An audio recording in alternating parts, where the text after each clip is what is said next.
নির্বাচন এলেই দেখবেন চারিদিকে শুধু প্রতিশ্রুতির বন্যা।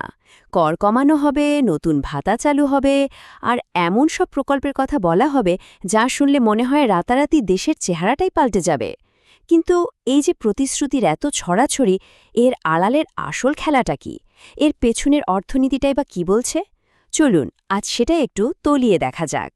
একটা ধারণা কিন্তু বেশ প্রচলিত যে ক্ষমতাসীন দল চাইলেই ভোটের আগে অর্থনীতিতে একটা জোয়ার আনতে পারে আর সেই জোয়ারে ভেসে নিজেদের জয় নিশ্চিত করতে পারে, যেন অর্থনীতির ভালোমন্দ তাদের হাতে থাকা একটা রিমোট কন্ট্রোলের মতো। কিন্তু বাস্তবতা কি আসলেই এত সহজ? গবেষণা আর অভিজ্ঞতা কিন্তু আমাদের একদম অন্য একটা গল্প শোনায়। আসল ঘটনাটা অনেকটা ওই বরফখণ্ডের মতো, বুঝলেন? আমরা যা দেখি, মানে নির্বাচনের আগে এই যে এত সুযোগ সুবিধা, এত চাকচিক্য, সেটা তো শুধু উপরের অংশটা। আসল খরচটা, মানে এর দীর্ঘমেয়াদী যে মূল্যটা আমাদের সবাইকে দিতে হয়, সেটা তো লুকিয়ে থাকে পানির নিচে, সরকারের বাজেটের গভীরে। আচ্ছা, তার আগে একটা শব্দের সাথে পরিচিত হয়ে নেওয়া যাক, রাজনৈতিক বাজেট চক্র। শব্দটা শুনতে একটু ভারী মনে হলেও ব্যাপারটা কিন্তু খুব সোজা। সহজ কথায় এটা হলো ভোটের ঠিক আগে জনগণের মন পাওয়ার জন্য সরকারি কোষাগার ব্যবহার করার একটা কৌশল। আর এটাকে চক্র বলা হচ্ছে কারণ এই ঘটনাটা বারবার বিভিন্ন দেশে প্রায় প্রত্যেক নির্বাচনের সময় ঘুরে ফিরে আসে। তো এই খেলাটা আসলে কিভাবে চলে? এর কি কোনো নির্দিষ্ট নিয়ম বা প্লেবুক আছে? হ্যাঁ, অবশ্যই আছে। চলুন এর ভেতরের কৌশলগুলো একটু কাছ থেকে দেখা যাক। এই টাইমলাইনটা একটু মনোযোগ দিয়ে দেখুন। সব কিছু যেন নির্বাচনের দিনকে কেন্দ্র করে সাজানো।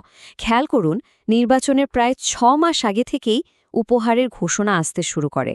আর যেই না নির্বাচন শেষ হয়, তার পরপরই শুরু হয় কৃচ্ছ সাধন বা খরচ কমানোর পালা। এটা কিন্তু কোনো কাকতালীয় ঘটনা নয়, বরং একটা পরীক্ষিত কৌশল। কিন্তু প্রশ্ন হল, রাজনীতিবিদরা এমনটা করেন কেন? উত্তরটা সত্যি বলতে আমাদের নিজেদের আচরণের মধ্যেই লুকিয়ে আছে। এই উক্তিটাই দেখুন। ভোটার হিসেবে আমরা তাৎক্ষণিক লাভটাকেই বেশি গুরুত্ব দিই। ১০ বছর পর দেশের কি হবে তার চেয়ে এই মুহূর্তে আমার পকেটে কি এলো সেটা অনেক বেশি জরুরি মনে হয়। আর রাজনীতিবিদরা আমাদের এই মানসিকতাটা খুব ভালো করেই বোঝেন এবং সেটারই সুযোগ নেন।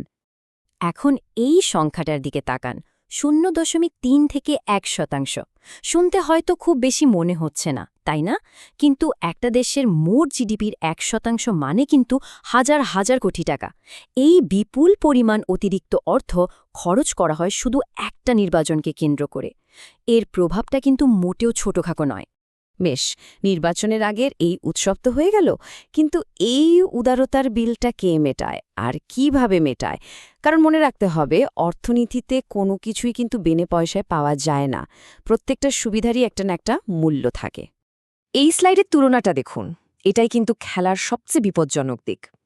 নির্বাচনের আগে যে ভাতা বা কর ছাড় দেওয়া হয় সেগুলো খুব সহজে চোখে পড়ে, আমরা হাতে হাতে তার সুবিধা পাই। কিন্তু নির্বাচনের পর এর দাম মেটাতে হয় এমন সব খাতে কোপ দিয়ে, যা হয়তো সঙ্গে সঙ্গে চোখে পড়ে না। যেমন নতুন রাস্তা, স্কুল বা হাসপাতালের মতো দীর্ঘমেয়াদী প্রকল্পে বিনিয়োগ কমিয়ে দেওয়া হয়। এই চার্টটা একটা কঠিন সত্যকে তুলে ধরে। অর্থনীতিবিদরা এটার একটা ভারী নাম দিয়েছেন, ফিস্ক্যাল স্লিপেজ। মানে সোজা কথায় কথার সাথে কাজের অমিল। সরকার বাজেটে যে পরিমাণ ঘাটতির পূর্বাভাস দেয়, নির্বাচনী বছরে প্রকৃত ঘাটতি তার চেয়ে অনেক বেশি হয়ে যায়। আর এই অতিরিক্ত খরচটাই পরে অর্থনীতির ওপর একটা বিশাল বোঝা হয়ে চেপে বসে। আর সবচেয়ে চিন্তার বিষয় কি জানেন?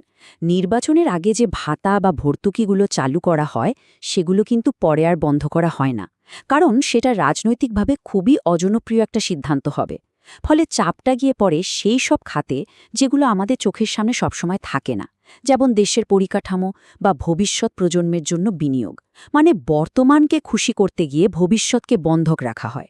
যদি ভাবেন যে এই সমস্যাটা শুধু আমাদের বা আশেপাশে দেশগুলোর, তাহলে কিন্তু ভুল হবে। এটা কোনো একটা দেশের গল্প নয়, এটা একটা বৈশ্বিক প্রবণতা। উন্নত, উন্নয়নশীল সব দেশেই এই চক্র কমবেশি চলতে দেখা যায়। ভারত থেকে ব্রাজিল বা নাইজেরিয়া উদাহরণ সবখানেই আছে। দেশ হয়তো ভিন্ন, প্রেক্ষাপটও আলাদা, কিন্তু মূল কৌশলটা কিন্তু একই। তবে মেক্সিকোর উদাহরণটা আমাদের একটা আশার কথাও শোনায়। এটা প্রমাণ করে যে যদি দেশের প্রতিষ্ঠানগুলো শক্তিশালী হয়, তাহলে এই বিপজ্জনক চক্রকে কিন্তু নিয়ন্ত্রণ করা সম্ভব। এই চার্টটা আমাদের খুব পরিষ্কার একটা ছবি দেখাচ্ছে, যেখানে গণতন্ত্র এখনও নতুন অথবা দেশের প্রতিষ্ঠানগুলো দুর্বল, সেখানে এই খেলার প্রভাব সবচেয়ে বিধ্বংসী। আর উল্টো দিকে, যেখানে প্রতিষ্ঠানগুলো শক্তিশালী এবং স্বচ্ছতা আছে, সেখানে এর প্রভাব অনেক কম। তাহলে কি এর থেকে বাঁচার কোনো উপায় নেই? আমরা কি এই চক্রের কাছে জিম্মি? না, সৌভাগ্যবশত এই খেলাকে নিয়ন্ত্রণে রাখার জন্য এবং অর্থনীতিকে রাজনৈতিক খামখেয়ালিপনা থেকে বাঁচানোর জন্য কিছু প্রাতিষ্ঠানিক রেফারির ব্যবস্থা আছে। এই রেফারিগুলো হলো একটা সুরক্ষা কবচ। যেমন ধরুন, একটা স্বাধীন কেন্দ্রীয় ব্যাংক সরকারকে চাইলেই টাকা ছাপিয়ে খরচ করার অনুমতি দেয় না। শক্তিশালী রাজস্ব নীতি ঋণের ওপর একটা লাগাম টানে। আর স্বাধীন কাউন্সিল ও স্বচ্ছতার কারণে সরকারের প্রতিটা খরচের হিসাব জনগণের সামনে পরিষ্কার থাকে। ফলে লুকিয়ে চুরিয়ে সুবিধামতো খরচ করা অনেক কঠিন হয়ে যায়। শেষ পর্যন্ত মূল কথাটা কিন্তু এটাই, যখন দেশের প্রতিষ্ঠানগুলো শক্তিশালী হয় এবং জনগণ হিসেবে আমরা যখনই পুরো খেলাটা সম্পর্কে সচেতন থাকি, তখনই স্বল্পমেয়াদী রাজনৈতিক লাভের জন্য দেশের দীর্ঘমেয়াদী ভবিষ্যৎকে বাজি রাখা কঠিন হয়ে পড়ে। আমাদের সচেতনতাই আসলে সবচেয়ে বড় সুরক্ষা। তাই পরের বার যখন নির্বাচনের হাওয়া বইবে আর প্রতিশ্রুতির ফুলঝুরি উড়বে, তখন শুধু কে কি দিচ্ছে সেদিকে না তাকিয়ে সেই প্রতিশ্রুতির টাকাটা কোত্থেকে আসবে আর এর দীর্ঘমেয়াদী প্রভাব কি হবে, সেই কঠিন প্রশ্নগুলো আমাদের করতে হবে। কারণ আজকের ক্ষণিকের স্বস্তি আগামী প্রজন্মের জন্য একটা বিশাল বোঝা হয়ে দাঁড়াতে পারে। সিদ্ধান্তটা আমাদের সবার।